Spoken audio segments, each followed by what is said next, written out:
The gunshot echoed through the foothills of Colfax, California, as Delilah O'Malley crumpled to the ground beside her husband's freshly dug grave. It wasn't the bullet that had struck her, but the devastating news delivered by her brother-in-law, Emmett Wade. "You're mine now, Delilah. Thomas's debts are paid with you." Spring 1875 had brought no mercy to the young widow.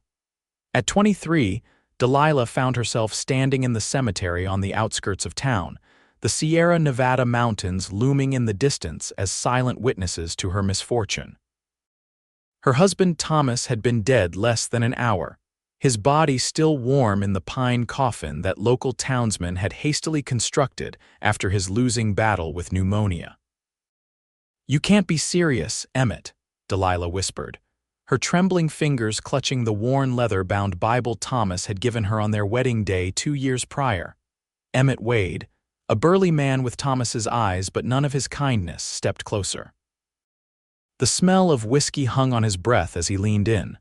"Dead serious. Thomas borrowed money from me to keep that failing ranch of yours afloat. Written agreement says if he can't pay, I get the property." His calloused hand gripped her arm, and everything on it. Delilah's grief gave way to a cold wave of terror. "I'm not property to be passed around, Emmett. According to the law, you're a widow with no means to support yourself." His smile didn't reach his eyes. "I'm doing you a favor taking you in. Be ready to leave tomorrow. I'll collect you at noon." As Emmett strode away, Delilah remained motionless beside the fresh mound of dirt that covered her husband, her mind racing to find a way out of this nightmare. "Miss, are you all right?" The voice startled her. She turned to find a tall man standing respectfully at a distance, his broad shoulders silhouetted against the setting sun. He removed his hat, revealing sun-bleached brown hair that curled slightly at the ends. "I'm Quinn Dawson," he introduced himself, his voice deep but gentle. "I couldn't help overhearing." Delilah quickly wiped her tears. "It's not your concern, Mr. Dawson." "Maybe not," he replied, taking a step forward, "but I know enough about the law to tell you that she's not property." His words echoed what she had tried to tell Emmett, and Delilah looked at him with renewed attention. Quinn Dawson was clearly a working man, his skin bronzed from the sun, his clothes dusty but well kept. The gun at his hip wasn't ornate like those of men trying to look dangerous. It was practical, worn, the tool of someone who knew how to use it. "What do you know of it?" she asked, her voice stronger than she felt. "I know that no agreement between men can include a woman as chattel, regardless of what your brother-in-law thinks." Quinn's blue eyes held steady on hers. "I also know you shouldn't be alone right now. May I escort you home?" Delilah hesitated. This stranger was offering help when she desperately needed it, but trusting men had led her here, first her father arranging her marriage to Thomas, then Thomas himself failing to tell her about the debts that now threatened to enslave her to Emmett. "I don't know you, Mr. Dawson." "No, madam, you don't," he nodded toward the town. "But I reckon Sheriff Mills knows me well enough. We could stop by his office first if that would ease your mind." The consideration in his offer gave Delilah pause. Most men wouldn't care about her comfort or safety, especially not a stranger. "That won't be necessary. I'd appreciate the escort, Mr. Dawson. Thank you." They walked in silence through the cemetery, past weathered headstones bearing the names of those who had sought fortune in the gold rush and found only hardship. The town of Colfax had sprung up around the railroad, a testament to humanity's determination to conquer the western frontier. Now, it witnessed Delilah's private struggle against a different kind of conquest. "Are you passing through town, Mr. Dawson?" Delilah asked as they reached the main street. "Been here a few weeks," he replied. "Working as a hand at the Barnes Ranch south of town. Before that, I was driving cattle up from Texas." "A cowboy," Delilah remarked, among other things. A ghost of a smile crossed his features. "I've been a lot of things in my 30 years, Miss O'Malley." "Mrs.," she corrected automatically, then paused. "Though I suppose that will change again soon, one way or another." Quinn's expression darkened. "Not if you don't want it to." They reached the small ranch house that Thomas had built with his own hands. It wasn't much a two-room cabin with a lean-to kitchen, and a small barn that housed their milk cow, and the two horses Thomas had used to plow their modest fields. The evening light cast long shadows across the property, emphasizing its emptiness now that Thomas was gone. "Would you like to come in for coffee, Mr. Dawson? It's the least I can offer for your kindness." Quinn nodded. "Thank you, madam." Inside, Delilah moved with the automatic efficiency of someone going through familiar motions while their mind was elsewhere. She stoked the fire, filled the coffee pot with water, and measured out the precious grounds. Quinn remained standing, hat in hand, taking in the simple but clean interior of the home. "Your husband built this place?" he asked. "Yes," Delilah replied, her throat tightening. Thomas had big dreams for this land. He wanted to grow it into something that would support generations of Wades. "I'm sorry for your loss, Mrs. Wade." "Thank you." She set 2 tin cups on the table. "Please sit." Quinn took a seat, placing his hat beside him. "If you don't mind my asking, what do you plan to do about Emmett's claim?" Delilah's hands trembled as she poured the coffee. "I don't know. I have no family to turn to. My parents died in the cholera outbreak of '67. Thomas was all I had. No money set aside." She shook her head. "Thomas handled our finances. From what Emmett says, there's nothing left but debts." Quinn's jaw tightened. "And no proof of this supposed agreement." "None that I've seen." The cowboy took a thoughtful sip of his coffee. "Mrs. Wade, I don't mean to overstep, but I'd like to help. I've seen men like Emmett Wade before they count on fear and confusion to get their way." Delilah studied him across the table. In the lamplight, she could see the lines etched around his eyes, evidence of years squinting against the sun. There was something solid about Quinn Dawson, a steadiness that Thomas, for all his good intentions, had lacked. "Why would you help me, Mr. Dawson? You don't know me." "I know enough," he replied. "I know you're alone and grieving, and someone's trying to take advantage of that. My ma raised me better than to walk away from something like that." His words were simple, direct, without any hint of an ulterior motive. Delilah felt a flicker of hope for the first time since the doctor had shaken his head and told her Thomas wouldn't last the night. "What do you suggest?" "First, we need to see Sheriff Mills.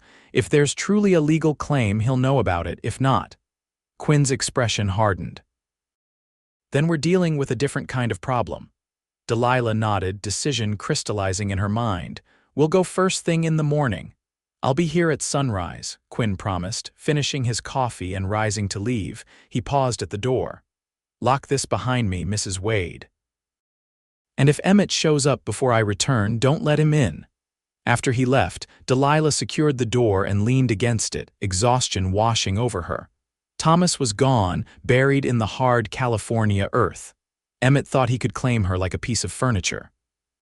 And now a stranger, a cowboy with kind eyes and a steady voice, had offered his help when she needed it most.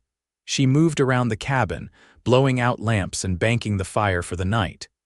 In the bedroom, Thomas's clothes still hung on pegs along the wall. His shaving kit remained on the washstand, the bristles of his brush still holding a few of his dark hairs. Delilah ran her fingers over his things, allowing herself to feel the full weight of her grief. Then she straightened her shoulders and began to pack a small bag. Whatever happened tomorrow, she would face it prepared. Dawn broke over the foothills in streaks of gold and pink. Delilah had been awake for hours, having slept fitfully through the night. She'd made breakfast more out of habit than hunger and sat at the table in her best dress, waiting. True to his word, Quinn arrived as the first rays of sunlight touched the cabin. He looked refreshed, his shirt clean and his face freshly shaved. He'd even polished his boots. "Good morning, Mrs. Wade," he greeted her with a tip of his hat. "Are you ready?" "As ready as I'll ever be," she replied, gathering her shawl. The walk into town was brisk, the morning air crisp with the promise of a warm spring day. Colfax was already stirring, shopkeepers sweeping their boardwalks, the blacksmith stoking his forge. A wagon loaded with supplies trundling down the main street toward the mining camps in the hills. Sheriff Mills's office was a small building near the center of town, distinguished by little more than a painted sign, and the jail cells visible through its back window. The sheriff himself was a lean man with a drooping mustache and tired eyes that had seen too much human folly. Mrs. Wade, he acknowledged, rising from behind his desk. My condolences on your loss. Thank you, Sheriff, Delilah replied. This is Mr. Quinn Dawson. He's helping me with a matter concerning my brother-in-law. Sheriff Mills nodded at Quinn. Dawson, heard you're working for Barnes. Yes, sir. Good man to work for. What's this about Emmett Wade? The sheriff asked, gesturing for them to sit. Delilah explained the situation, her voice growing steadier as she recounted Emmett's claims and threats. The sheriff's expression grew increasingly troubled. I've known Emmett Wade most of his life, Sheriff Mills said when she finished. He's got a mean streak, especially when he's been drinking, but this is the first I'm hearing about any debt agreement with Thomas. Would there be a record of such an agreement? Quinn asked.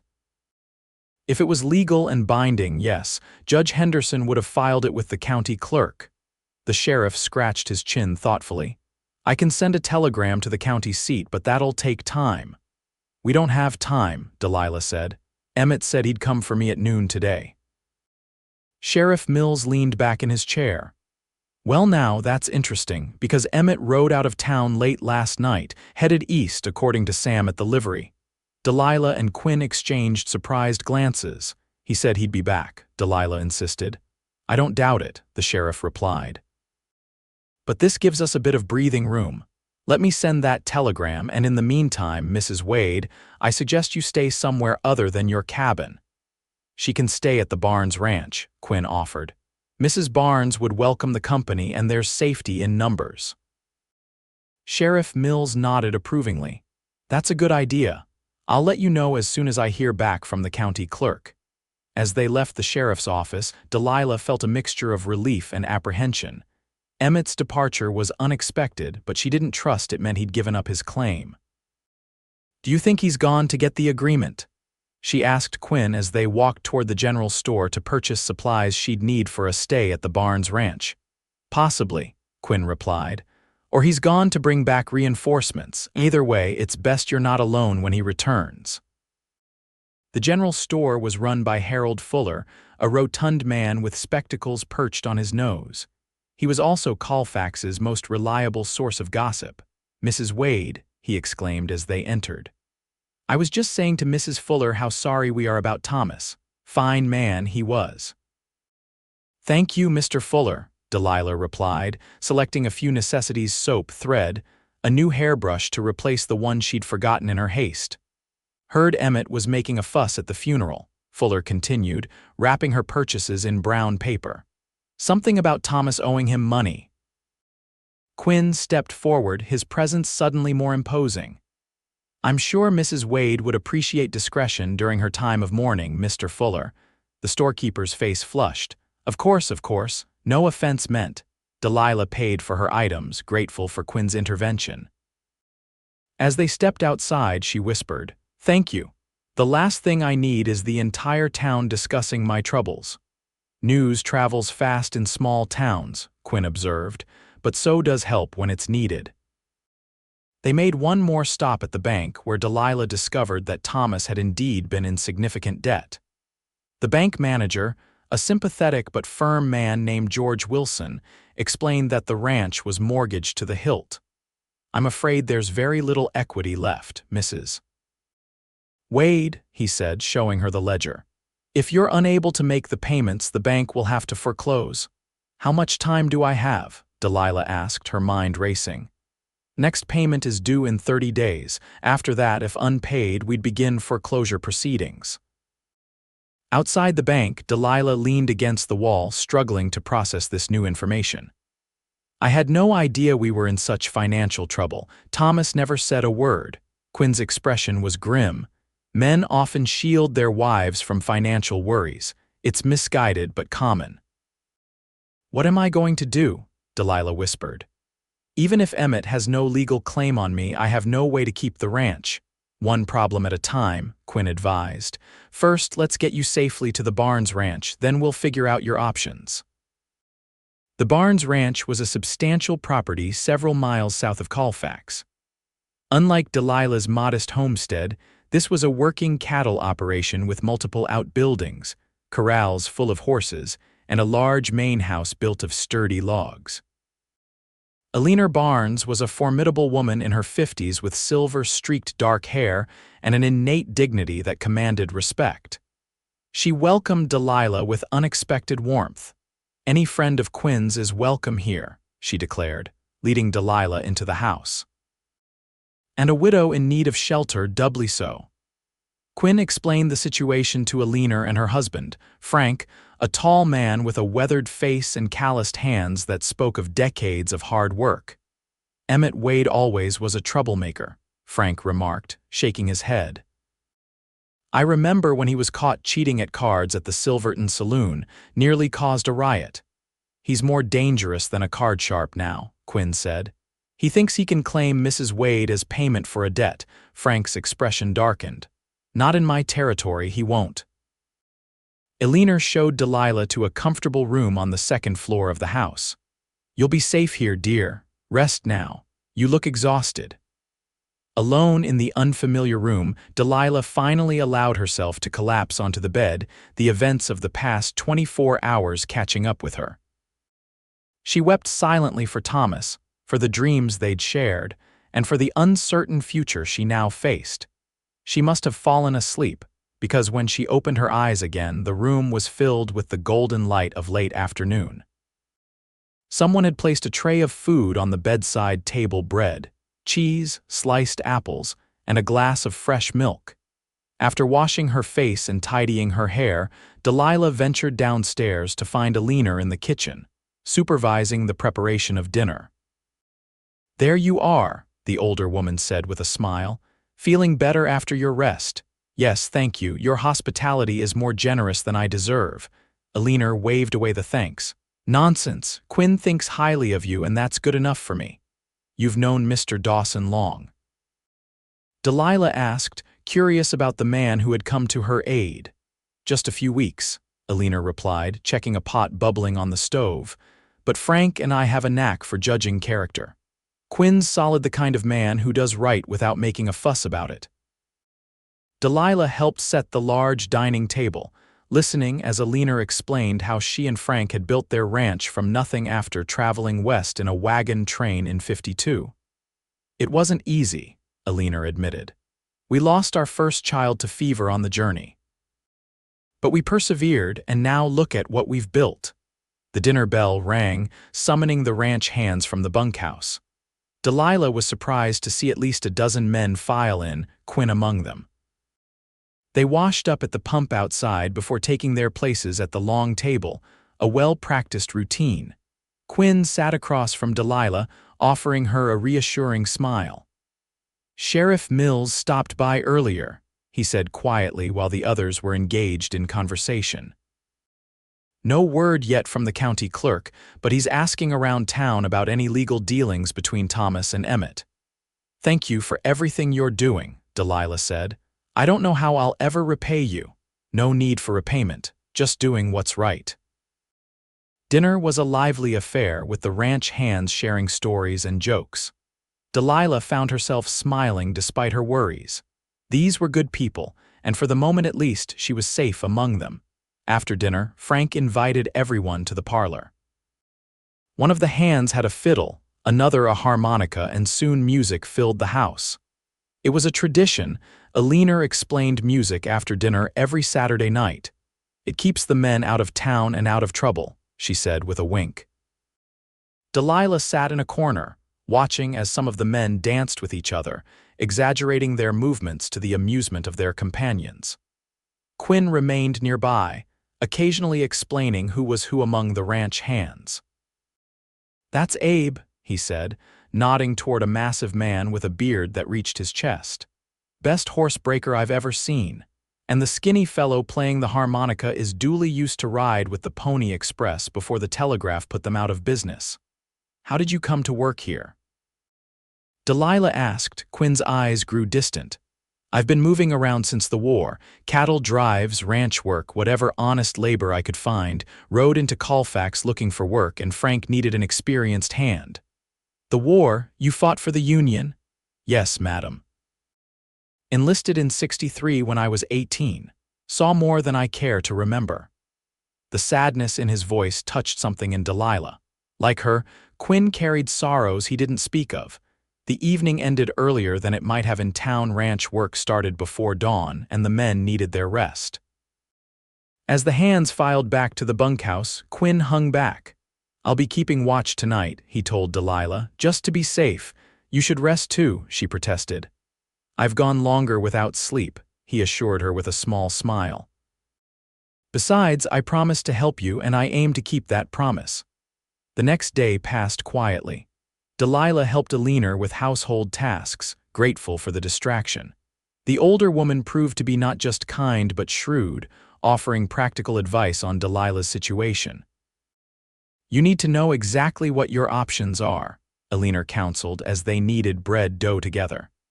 If the ranch is foreclosed upon, what skills do you have to support yourself? Delilah considered this. I can sew reasonably well. I'm educated. My father was a schoolteacher before he died. I could perhaps teach if there was need. Those are good options, Alina nodded approvingly, but there's another you might not have considered. What's that? Remarriage. Alina's directness was startling but not unkind. A widow with no children is in a different position than one with mouths to feed. You could choose a husband who would be a partner, not just a provider. Delilah's cheeks grew warm. I've only just buried Thomas. I'm not suggesting you rush, Alina clarified. Just that you keep your mind open to possibilities. The conversation was interrupted by the arrival of Sheriff Mills. His expression was grim as Frank showed him into the kitchen. Mrs. Wade, he greeted Delilah. I'm afraid I have news, and it's not good. Delilah wiped flour from her hands, her heart sinking. What is it? Emmett Wade returned to town this morning. He's got papers, a loan agreement signed by Thomas with you listed as collateral if the debt wasn't repaid. That's impossible, Delilah gasped. Thomas would never. The signature looks authentic, the sheriff continued. And Judge Henderson has reviewed it.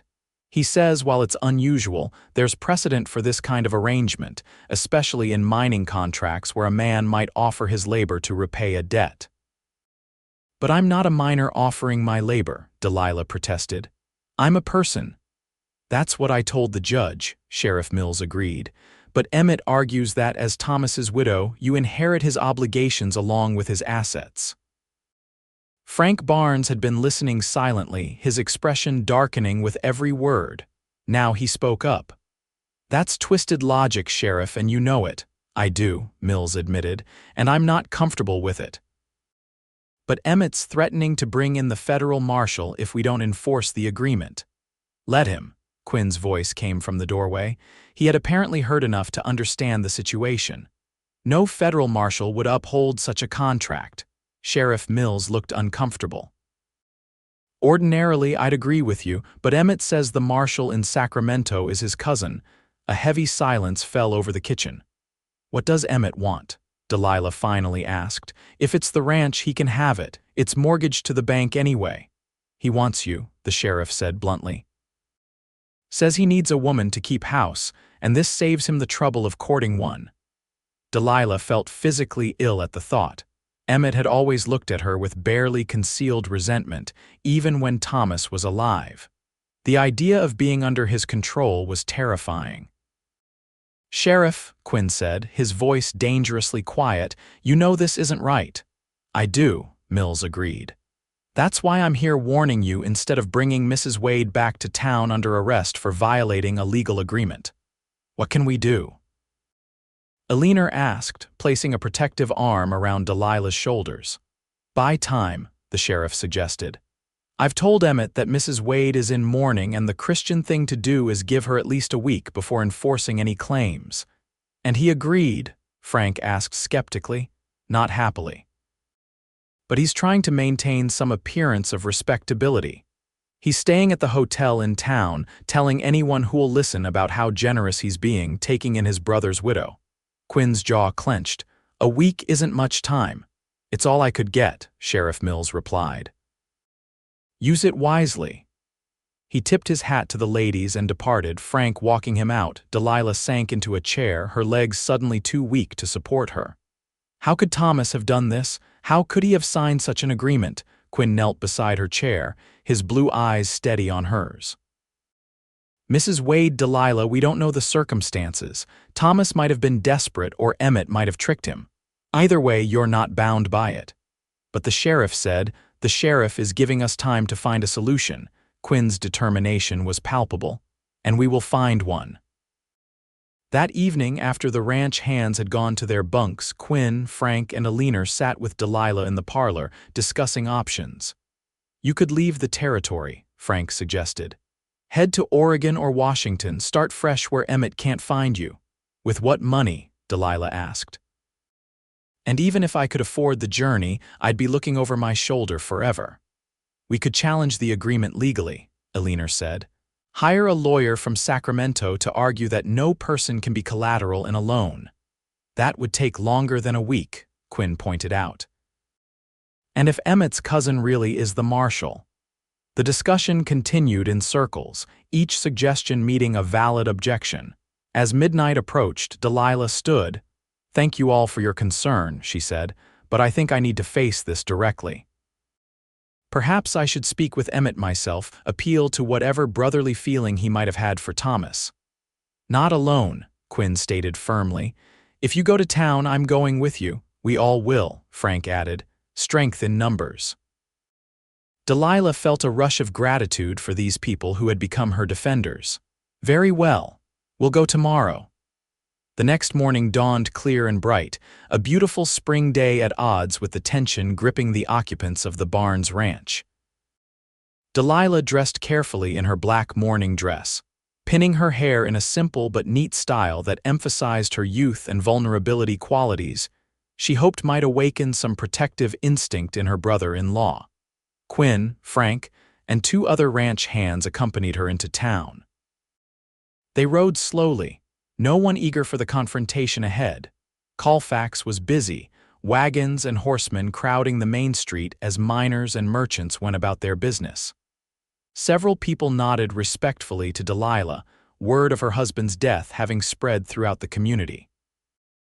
The hotel where Emmett was staying was a 2-story wooden building near the center of town. As they approached, Delilah spotted her brother-in-law on the porch, smoking a cigar and watching the street with narrowed eyes.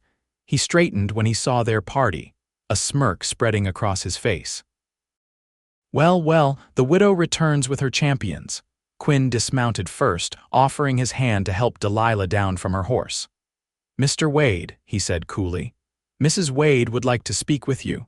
Emmett's gaze slid from Quinn to Delilah, his smirk never wavering. "Come to accept your situation, have you?" "I've come to understand it better," Delilah replied, her voice steadier than she felt. "Perhaps we could speak privately?" "Nothing to hide from your friends," Emmett replied, gesturing expansively. "Let's all be clear about where things stand." Frank stepped forward. "The lady requested privacy, Wade. Proper manners would be to grant it." Emmett's expression hardened, but he nodded toward the hotel lobby. "Fine. Inside, then." He led the way to a small parlor off the main lobby where a few chairs were arranged around a cold fireplace. Delilah entered, with Quinn following despite Emmett's obvious displeasure. "I said privately," Emmett growled. "And I'm ensuring Mrs. Wade's comfort and safety," Quinn replied evenly. "Speak your piece, Wade." Emmett stared at Quinn for a long moment, then shrugged. "Have it your way, Cowboy." "It doesn't change the facts." He pulled a folded paper from his coat pocket and thrust it at Delilah. "Your husband signed this willingly. He borrowed $500 from me to keep that worthless ranch going, knowing full well the terms." Delilah's hands trembled as she unfolded the document. There it was, in legal language she could barely comprehend, but the key points were clear. Thomas had indeed borrowed money from his brother, offering all property and interests as security against repayment. And there at the bottom was Thomas's signature, the familiar scrawl she had seen on love letters and marriage documents. This doesn't specifically mention me, she said, looking up from the paper. Your property, same as the ranch and the livestock, Emmett said dismissively. Or rather, you were Thomas's property and now you're mine. Quinn's hand moved to rest on his pistol. That's enough. Emmett noticed the gesture and laughed. Going to shoot me, cowboy, over damaged goods like her. Delilah flinched at the crude description, but Quinn's expression remained controlled. Mrs. Wade is a free woman, not goods of any kind, he said. And this agreement, even if it's legitimate, cannot include her as transferable property. Judge Henderson disagrees, Emmett countered. And so will the marshal when he arrives tomorrow. This was news to Delilah. The marshal is coming, wired him yesterday, Emmett confirmed with a satisfied smile. He'll be on the morning train. Delilah's mind raced. Their week of grace had just shrunk to hours. What do you really want, Emmett? She asked directly. Is it truly me, or is it something else, the ranch, money? Emmett leaned back in his chair, studying her with calculating eyes. What I want is what's owed to me. Thomas lived soft while I worked my fingers to the bone in those mines. He got Pa's approval, Ma's affection, and then he got you the prettiest girl in 3 counties. The bitterness in his voice was palpable. This wasn't about debt or property, it was about resentment that had festered for years. I never meant to come between you and Thomas, Delilah said softly. Doesn't matter what you meant, Emmett snapped. What matters is what is, and what is that you're mine now, unless. Quinn straightened. Unless what? Emmett's eyes gleamed with calculation. Unless the debt is repaid, $500 plus interest, call it $600 even. You know she doesn't have that kind of money, Quinn said. Then I guess she'd better start packing her things, Emmett replied, standing to indicate the conversation was over. I'll expect you at the ranch by noon tomorrow, Delilah.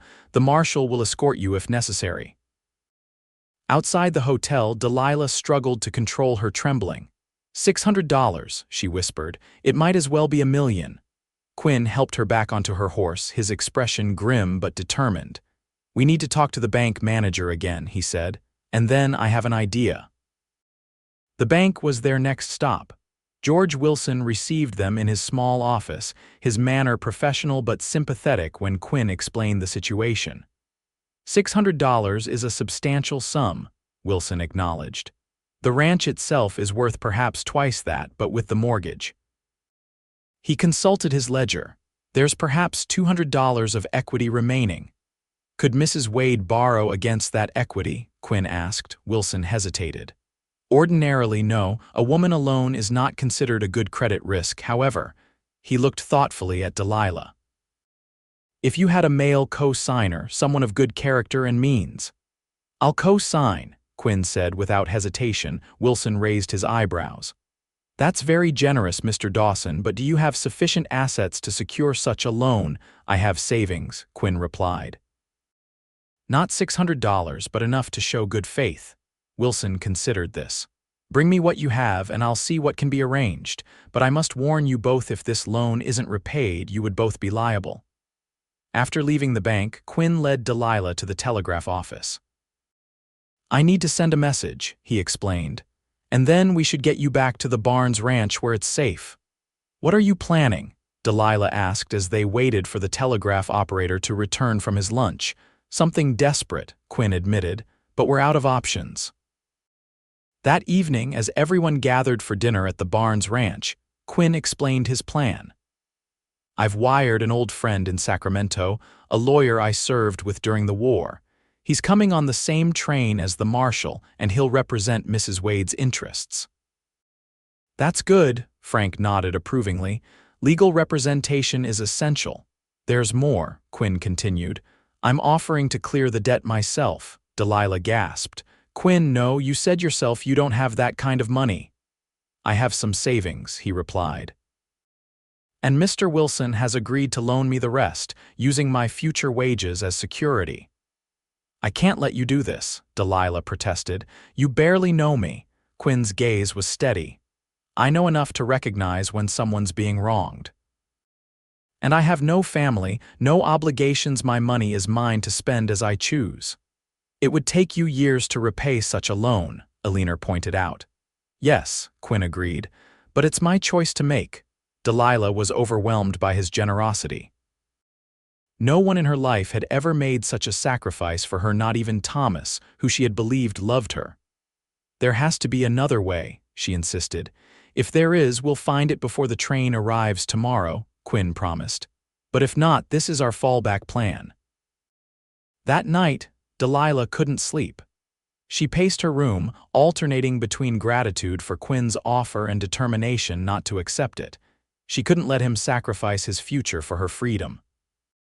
An idea began to form in her mind, a desperate one, but perhaps the only solution that wouldn't leave either of them in financial ruin. Morning came too quickly. The train from Sacramento was due at 10 o'clock, bringing both threat and potential salvation. Delilah dressed with care, choosing her second-best dress rather than her morning clothes. If she was going to face her future, she would do so as herself, not as a widow. Quinn was waiting when she descended the stairs, his own appearance more formal than usual. He'd trimmed his beard and worn a clean shirt with a string tie. The effect was striking. He looked less like a ranch hand and more like the gentleman he could be. "You look nice," he commented, the simplicity of the compliment somehow more affecting than flowery praise would have been. "As do you," she replied.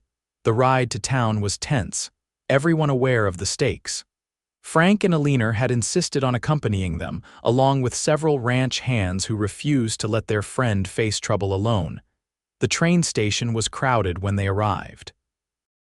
It seemed that most of Colfax had heard about the impending drama and wanted to witness it firsthand. Emmett was already there, standing on the platform with Sheriff Mills nearby, looking uncomfortable.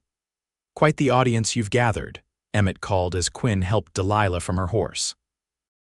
"Come to see justice done?" "Justice is exactly what we want," Quinn replied. The distant whistle of the approaching train cut through the murmurs of the crowd. Delilah's heart pounded as the steam engine rounded the bend, black smoke billowing from its stack. The train slowed with a screech of brakes, passengers peering curiously from the windows at the assembled crowd. As it came to a stop, the doors opened and travelers began to descend. A tall man in a marshal's uniform was among the first, his bearing official and his expression stern. Behind him came another man, this one in a well-cut suit, carrying a leather portfolio. "Marshal Gregory," Emmett greeted the uniformed man, stepping forward with his hand outstretched. "Thank you for coming." "Wade," the marshal acknowledged, shaking his hand. "What's this urgent business that couldn't wait for regular court proceedings?" Emmett launched into an explanation of the situation, painting himself as the wronged party and Delilah as a recalcitrant debtor. The marshal listened impassively, his gaze occasionally shifting to Delilah and Quinn. When Emmett finished, the man in the suit stepped forward.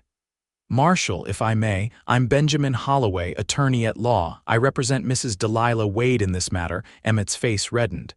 "You weren't invited to this discussion, lawyer." "Nevertheless, I'm here," Holloway replied smoothly. "And I believe you'll find that your claim against my client is without legal merit." The marshal looked from Holloway to Emmett. "Let's take this somewhere more private. Sheriff Mills, is your office available?" Mills nodded, and the group moved away from the train station, the crowd following at a respectful distance. Inside the sheriff's office, the marshal took a seat behind Mills's desk, a position of authority that no one challenged. Emmett presented his agreement, which Holloway examined carefully. "This document," the lawyer said finally, "makes no specific mention of Mrs. Wade as collateral. It refers to property and interests, which under California law does not include a spouse." "She's his widow, not his spouse anymore," Emmett argued, "and a widow inherits her husband's obligations." "She inherits his debts, yes," Holloway agreed, "but only to the extent that she inherits assets to pay them. If Mr. Thomas Wade died insolvent, his debts die with him unless specified otherwise in a legal will." The marshal frowned. "Is there a will, Mrs. Wade?" "No, sir," Delilah replied. "Thomas died suddenly. There was no time." "Then intestate succession applies," Holloway continued. Mrs. Wade inherits her husband's property subject to any legal claims against it, but she herself is not property to be claimed. The legal argument continued, Holloway's training and experience evident as he systematically dismantled Emmett's claim. The marshal listened attentively, occasionally asking questions that suggested he was not as firmly in Emmett's camp as Emmett had implied. Finally, the marshal raised his hand to silence both men. "I've heard enough. Mr. Wade, your agreement, while possibly binding in terms of the ranch and its contents, cannot include Mrs. Wade herself. No court in California would enforce such a claim." Emmett's face contorted with anger.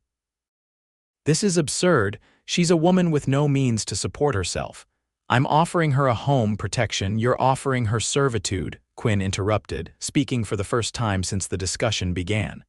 "There's a difference." The marshal turned to Quinn. "And you are Quinn Dawson." "I work for Frank Barnes." He straightened, meeting the marshal's gaze directly. "I'm also prepared to pay Mr. Wade the full amount he claims is owed in exchange for the cancellation of any supposed debt." This offer clearly surprised the marshal. "That's very generous, Mr. Dawson." "It's unnecessary," Emmett spat.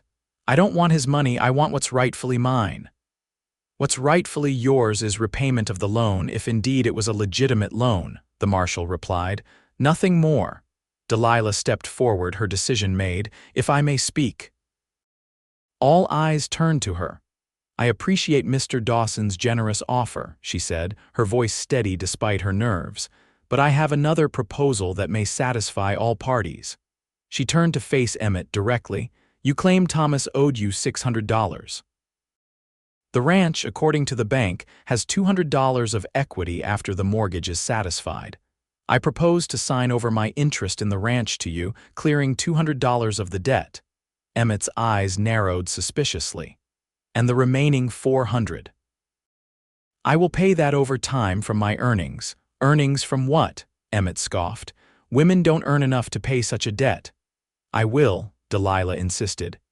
"Mrs. Barnes has offered me a position as a teacher for the children of the ranch workers. It's not much, but it's a start."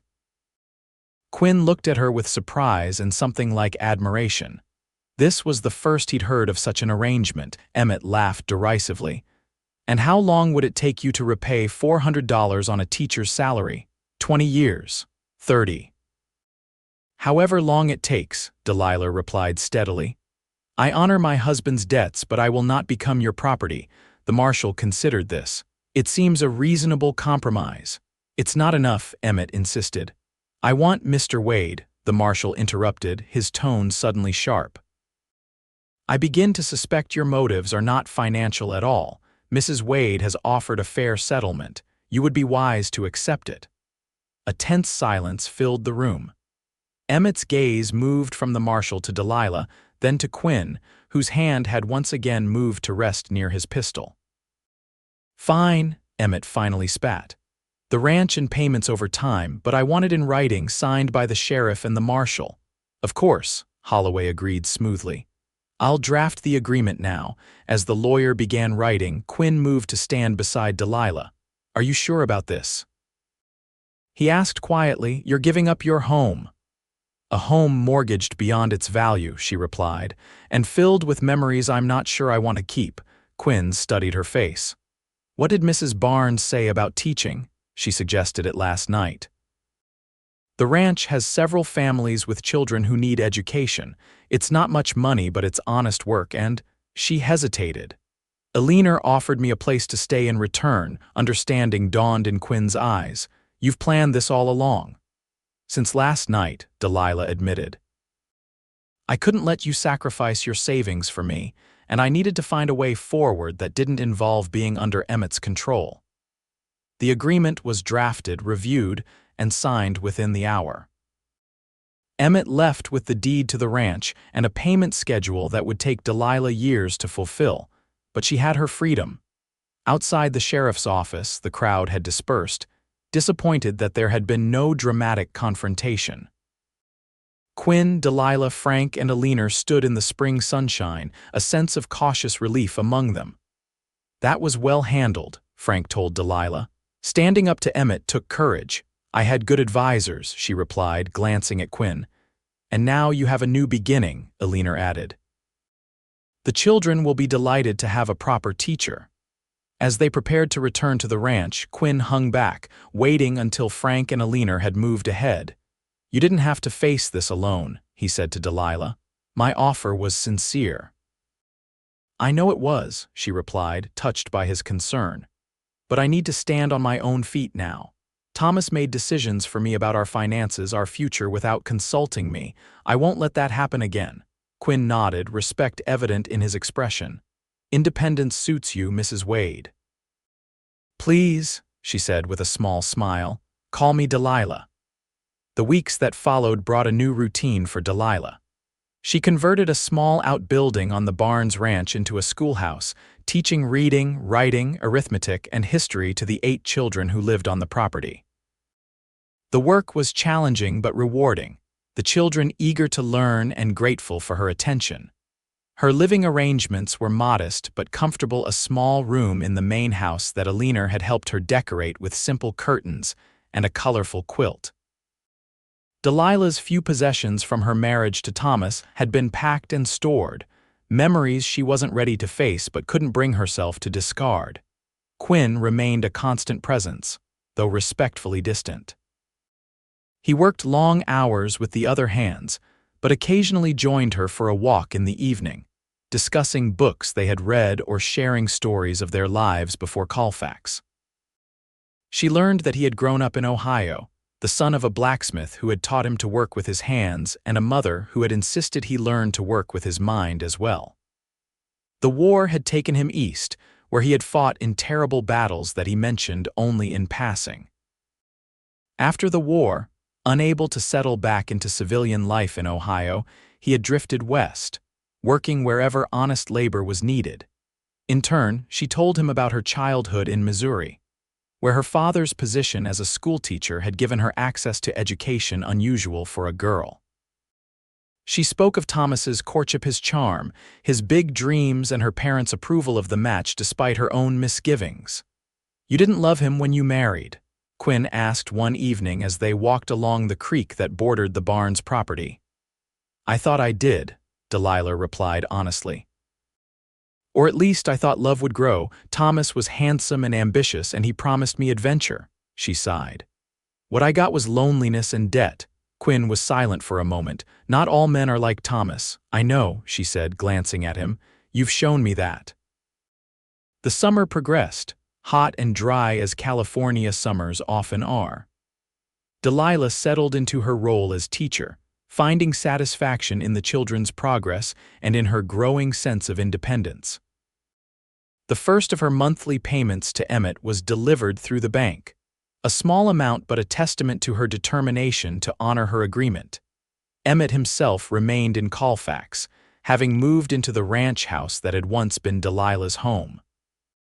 Occasionally, she saw him in town when she went to purchase supplies for the school, but he avoided her, their business now conducted through the formal channels established by the agreement.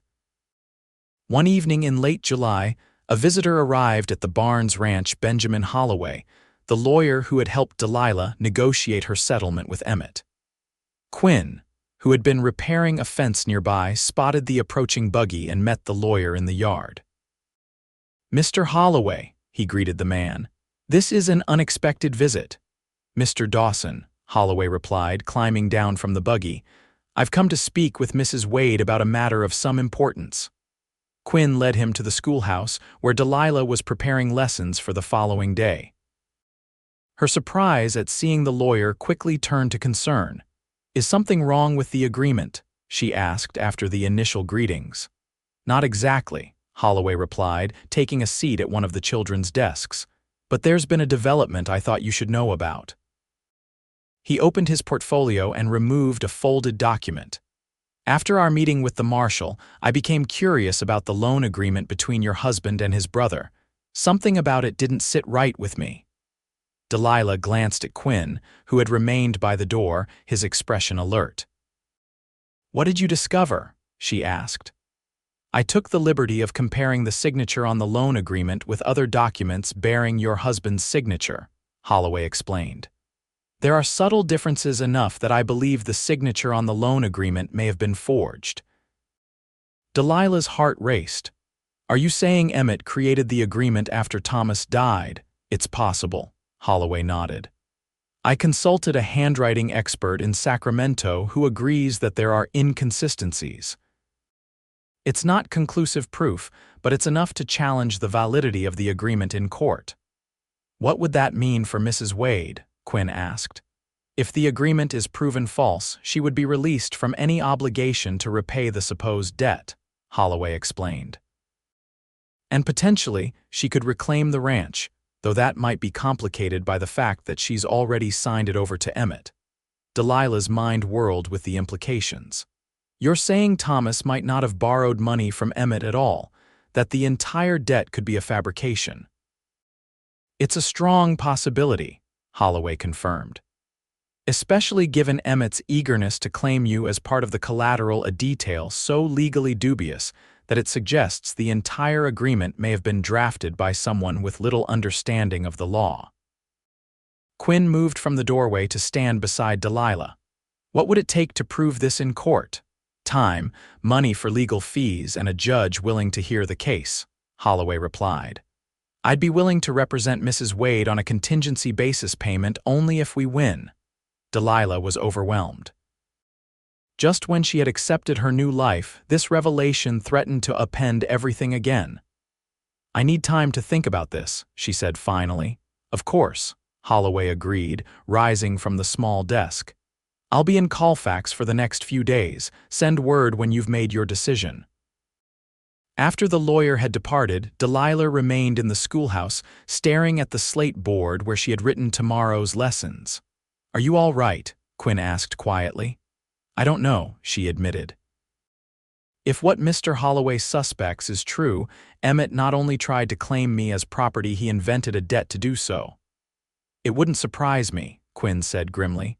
The question is, what do you want to do about it? Delilah considered this. The ranch was never really mine, she said slowly.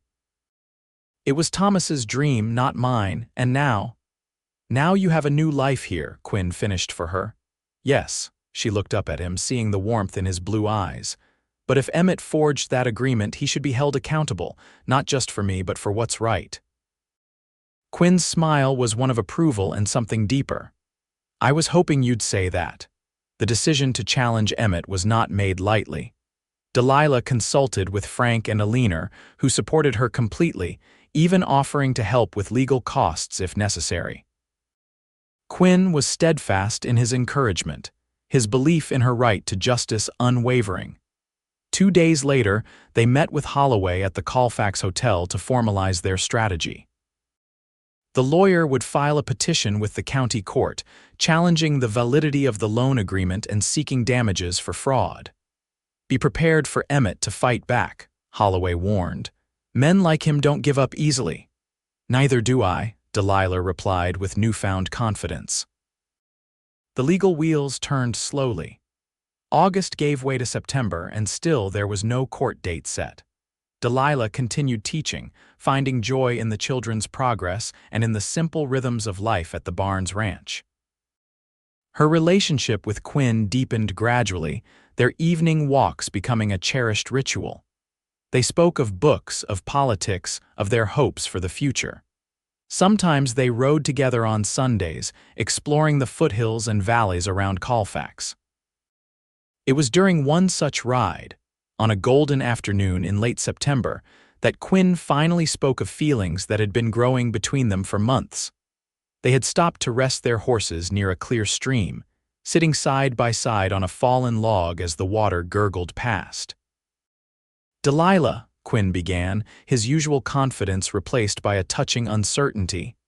I know you're still finding your way after Thomas, and I respect that, but I want you to know that my feelings for you have become more than friendship. Delilah's heart quickened. She had sensed this shift between them, had felt her own emotions changing from gratitude to something warmer, deeper. Quinn, she replied softly, you've been my champion from the moment we met. You stood up for me when no one else would. You've treated me as a person of value, not a possession. Because that's what you are, he said simply. A woman of courage and dignity who deserves to be cherished, not owned. She reached for his hand, twining her fingers with his. I care for you too, more than I thought possible after everything that happened with Thomas. Quinn's smile was radiant. I'm not asking for promises, Delilah, just a chance to see where this might lead. I think we've been seeing that for some time now, she replied with a smile of her own. He leaned toward her slowly, giving her every opportunity to pull away. But Delilah met him halfway, their kiss gentle at first, then deepening with shared feeling that had been building for months. When they finally parted, Quinn's expression was one of wonder and joy. I've been wanting to do that since the day I saw you standing strong against Emmett at your husband's grave. That long? Delilah asked, surprised. That long, he confirmed. Though it didn't seem right to mention it while you were in mourning and fighting for your freedom. Their ride back to the ranch was filled with a new awareness of each other, a sense of possibility that made the familiar landscape seem fresh and full of promise. The following week brought the news they had been waiting for. The county court had agreed to hear Delilah's case against Emmett Wade. The date was set for mid-October, giving Holloway time to gather additional evidence and prepare his arguments. Emmett's reaction to the legal challenge was swift and furious. He stormed into the schoolhouse one afternoon while the children were at recess, his face flushed with anger. You ungrateful woman, he snarled at Delilah. After I generously agreed to let you pay off your debt over time, this is how you repay me. With accusations of fraud, Delilah stood her ground, though her heart hammered in her chest. If the agreement is legitimate, you have nothing to fear from the court's examination. You think you're so clever, Emmett spat. You and that cowboy of yours, but you won't win. I have friends in this county, important friends. So do I, Delilah replied, thinking of the Barnes family of Quinn, of the parents whose children she taught. And unlike yours, mine stand with me because it's right, not because they've been bribed or bullied. Emmett's hand shot out, gripping her arm painfully. You'll regret this, Delilah. I promise you that. Before she could respond, the schoolhouse door banged open and Quinn stood there, his expression thunderous. Take your hand off her, Wade. Emmett's grip tightened momentarily, then released. Just having a conversation with my brother's widow. It's over now, Quinn said, his voice dangerously quiet. Get out. Emmett straightened his coat, a nasty smile playing at his lips. This isn't over, not by a long shot. He brushed past Quinn and stalked away toward where his horse was tethered. Are you all right? Quinn asked, moving to Delilah's side. She rubbed her arm where Emmett's fingers had dug in. Yes, but he's frightened, Quinn. A frightened man is dangerous. So is a man protecting what he cares about, Quinn replied grimly. I won't let him hurt you, Delilah. The day of the court hearing arrived with a chill in the air that hinted at the approaching winter. The courthouse in the county seat was a substantial stone building, imposing in its solidity and the authority it represented. Delilah wore her best dress navy blue wool that a leaner had helped her alter to fit perfectly. Quinn was beside her in a new suit that Frank had insisted on buying him for the occasion. You represent the Barnes Ranch today, Frank had said when Quinn protested the expense. And more importantly, you stand with Delilah. You should look the part. Inside the courthouse, Holloway met them with confident optimism. The handwriting expert is here, he informed them. And I've found 2 witnesses who say Emmett was boasting in the saloon about having found a way to get what Thomas always had just days before Thomas's death. Emmett arrived with his own lawyer, a slick-looking man from Sacramento with an expensive suit and a permanent sneer. The 2 legal teams took their places at separate tables before the judge's bench. Judge Henderson was an elderly man with white hair and piercing eyes that seemed to miss nothing. He called the court to order promptly at 10 o'clock. The proceedings were methodical. Holloway presented his case first, calling the handwriting expert who testified to the discrepancies between Thomas's known signature and the one on the loan agreement. The witnesses from the saloon spoke next, their testimony painting a damning picture of Emmett's jealousy and resentment toward his brother. Delilah herself testified about Thomas's final days, how he had never mentioned any debt to Emmett despite his declining health and the opportunity to set his affairs in order. Throughout it all, Emmett sat stone-faced, occasionally whispering to his lawyer but otherwise showing no reaction. When it was the defense's turn, Emmett's lawyer attempted to discredit the handwriting expert, suggesting that variations in signature were common, especially when someone was ill or under stress. He portrayed Emmett as a generous brother who had repeatedly helped Thomas financially, only to be taken advantage of. Emmett himself took the stand, his manner subdued and respectful before the judge. He spoke of his brother with apparent affection, claiming that Thomas had been too proud to admit his financial difficulties to Delilah. "I tried to help them," Emmett testified, his voice catching in what Delilah recognized as calculated emotion. "Thomas was my only family. I would never have tried to take advantage of his widow. I only wanted what was rightfully owed to me." The questioning continued through the day, with Holloway skillfully poking holes in Emmett's testimony and his lawyer attempting to rebuild his client's credibility. By late afternoon, both sides had presented their cases, and Judge Henderson announced he would consider the evidence overnight and deliver his verdict the following morning. Quinn and Delilah spent the evening at the hotel in the county seat, dining quietly in the restaurant with Frank, Eleanor, and Holloway. "You did well today," the lawyer told Delilah. "Your composure under questioning was impressive." "What do you think our chances are?" Quinn asked. Holloway considered this. "Better than even. The handwriting evidence is compelling and Emmett didn't come across as credible as he might have hoped."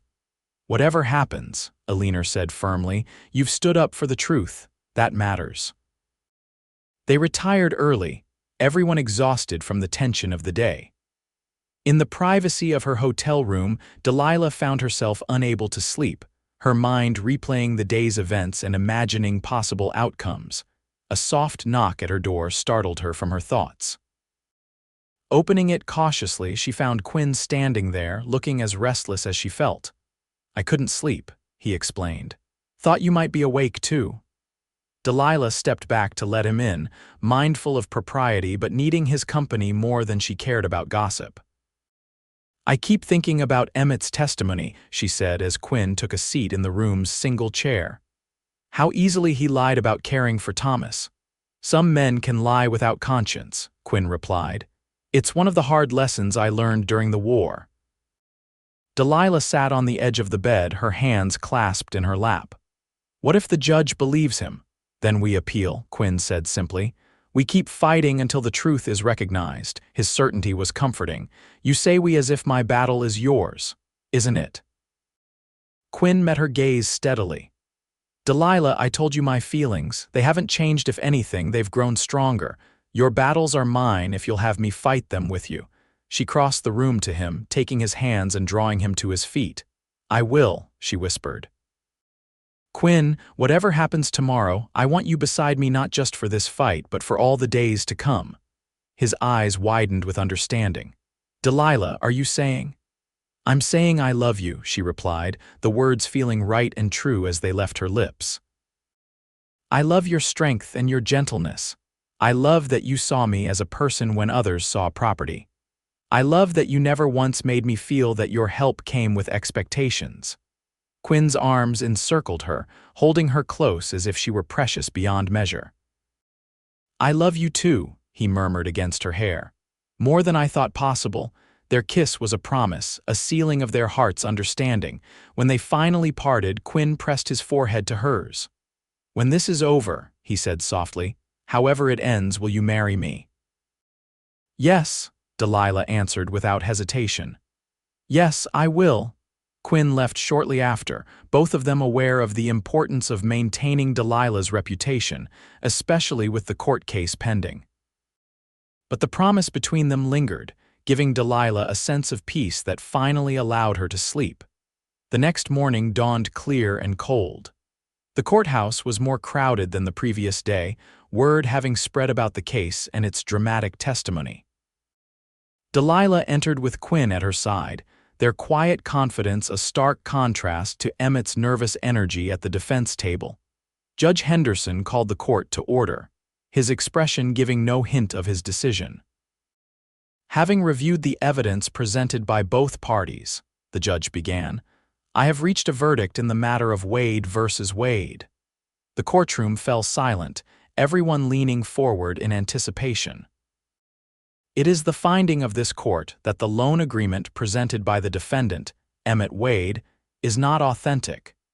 The signature purporting to be that of Thomas Wade shows significant inconsistencies when compared with verified samples of his handwriting.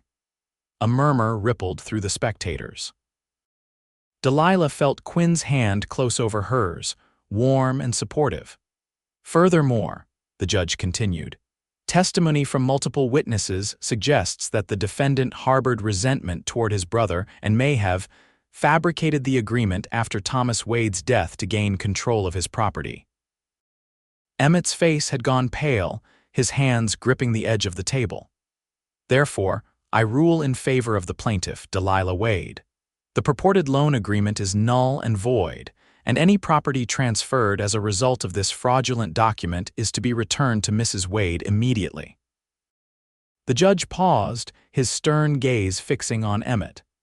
Additionally, given the serious nature of this fraud, I am referring this matter to the district attorney for potential criminal charges.